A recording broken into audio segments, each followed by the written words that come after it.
Aux Orloves, l'Orchidée blanche, c'est 1947, c'est André de Tos. Alors, d'abord, le titre français est très très joli. Aux Orloves, c'est pas un titre terrible.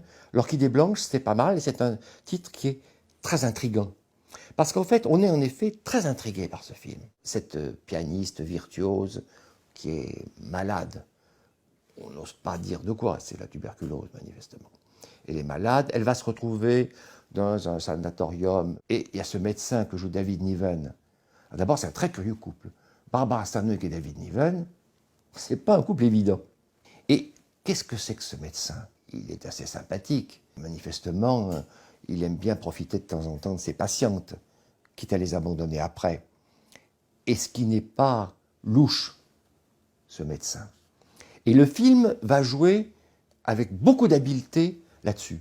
Parce qu'on pourrait se dire au départ, ah, on va avoir un mélo un peu à la Douglas Sirk, naturellement pas péjoratif, formidable, film de Douglas Sirk.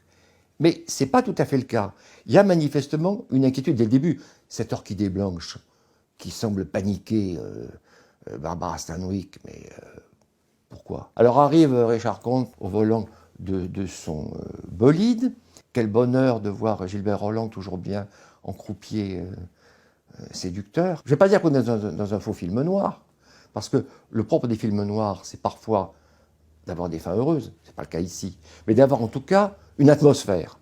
Et ça, l'atmosphère du film noir, on l'a ici. André de Tos, on le connaît bien, on l'aime beaucoup. On connaît le Conquérant de Carson City, on connaît La Mission du commandant Lex, on connaît La rivière de nos amours, on connaît plein de films.